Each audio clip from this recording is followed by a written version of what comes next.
This third area tends to be an area that when we talk about service and because of the dynamics of our relationship, we tend to focus on what are the problems, and if you've been doing this business long enough, then you've probably had some kind of a complaint. It may have been warranted, or it may have been a tough customer, and you know how that goes. It's taken very seriously by my department, it's taken very seriously by Cardis, it's taken very seriously by their partners, and if you're sitting in your chair, that's kind of a tough situation sometimes, and I hope that we try to do that professionally and move through it. But this third area said, you have to know what frustrates your customers. And more importantly, you have to do something about it. Great examples that were given. At Disney, there are two that I loved. One of the things, they sat in a room and they said, what frustrates our customers? One of the things was, people lock their keys in their car. So, is that really Disney's fault? Not really. However, there's people who are sitting in the parking lot for 2.5 hours waiting for a tow truck to come to open up their car, get their keys. Bad experience, you know, and again, they want people to come back to the park, so they took it upon themselves to fix this. They said, geez, we have such a large, service group here at the park, we're going to hire people that know how to get the keys out of the car. And the guy laughed. He said, I have no idea where we got these people, but they could open almost any car in 30 seconds. But more importantly, they made that something that any employee could get in touch with immediately. So if you've locked your keys in the car at Disney, chances are you're not waiting for more than 5 minutes when somebody pulls up who knows how to get those keys out of the car. And when they're finished getting the keys out of the car, very interesting. A, they will not accept any money for it. They won't accept a tip, anything. But more importantly, they train that person to say, I'm sorry for the experience that you had and that you locked your keys in the car. And the funny thing is, and you guys will all know this, I know you know this, but the number one answer that they get back when they say that, oh, that's okay. Instead of saying, geez, it's not your fault or whatever else, we all know being in the service business that that's the way that it goes. But Disney didn't care. They said, you know what? That sort of takes the embarrassment off that person that locked the keys in the car. It transfers it over to us. We're trained. We know how to deal with that. We can put our egos aside. And it's just a simple way for us to make sure that person leaves feeling really good about the park.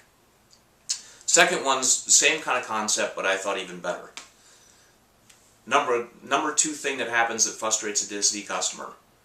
End of the day, they're tired, they've got the kids with them, the kids may have gotten at that point of the day a little bit cranky, they're ready to go, and they forgot where they parked the car.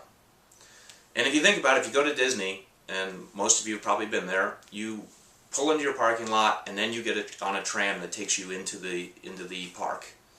Well, what's really interesting is when you get on that tram, the number one thing that they will say to you is, you are parked in Goofy Parking Lot 1. Now would be a good time to take out a pencil, pen, or just try to remember that you are in Goofy Parking Lot 1. And as the tram pulls away, they actually ask everybody in the tram to turn around and look back at the parking lot and wave goodbye to Goofy Parking Lot number 1, because that is where your car is. So again, is it really their fault if somebody forgets where their car is? No, it's not. But it creates a really terrible experience when someone forgets. Simple solution by sitting around with a group of people. They said, hey, you know what? We don't start parking in Goofy Parking Lot 2 until we fill up Goofy Parking Lot 1. So we just need to write the time that we opened up Goofy Parking Lot 1 and the time that we closed it. And we'll give that list out to everybody at the end of the day. So if somebody has lost their car, all that employee has to do is say, what time did you come to the park? Well, I came about 10:20. Oh, great. Then you're going to be in Goofy Parking Lot 1. Do you think if I get you to the right parking lot, we can find your car? Huge, right? They can get the people where they need to go. It doesn't cost them any money. It's just thinking about what frustrates our customers and doing something about it. That's the one I want to focus on today. So I've given each of our branches, I went out, I got a survey from my coordinators, from Cardis, I asked some of the branch leaders, and I asked them, what do you think frustrates our customers? What's the most common themes that come back? So I've got a list of them, and since we've got all these people sitting in rooms all around the company, what I'd like to do, I've separated them out so that each office has one problem that I'd ask that they would focus on. And we don't have to come up with rocket science solutions. All of what we just heard are not rocket science solutions. It's the little things. What can we do to make sure that when we have those problems, how do we avoid having those problems? And when we do, what do we do about it? And I bet you that 99% of what we come up with isn't going to cost us a cent. It's just being thoughtful about what we need to do, keeping the end result in mind. We want those people to have a great experience with us. We want them to do their transaction through us. We want them to come back to us when they're ready to do another transaction. And in the meantime, whenever they hear anybody else, anywhere in the country, anywhere around the world that has a real estate need, they would think of you because they had such a great experience. So that's what we're after this morning. Again, I just thank everybody for what we're doing. I think now is the time to focus on this stuff. Traditionally, this would be a time that the service numbers will dip. So now's the perfect time to focus on it and say, let's not let that happen. And I don't think that there's one place where we can't get better. And that's the final thing that's on there.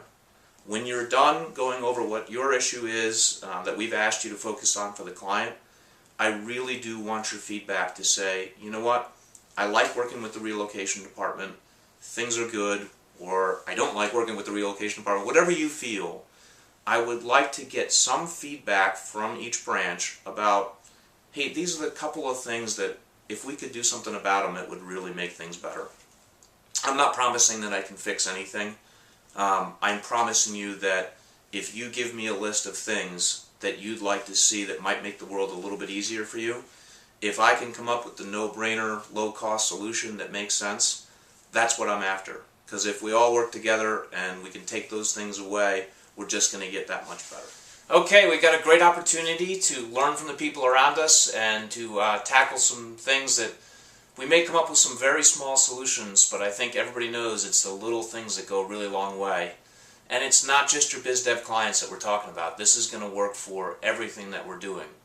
I'd ask you to stay focused on the one area that we gave to your office. We will share everything that comes from the offices. All of that will come back through me, and we'll get it back out to everybody with some simple ideas on how we can all improve our service, set better impressions, and ultimately close more clients, get more referrals, do more repeat business. So great opportunity for us to focus here, and just there's no bad idea here. This is a brainstorming, and we're going to come up with the best ideas.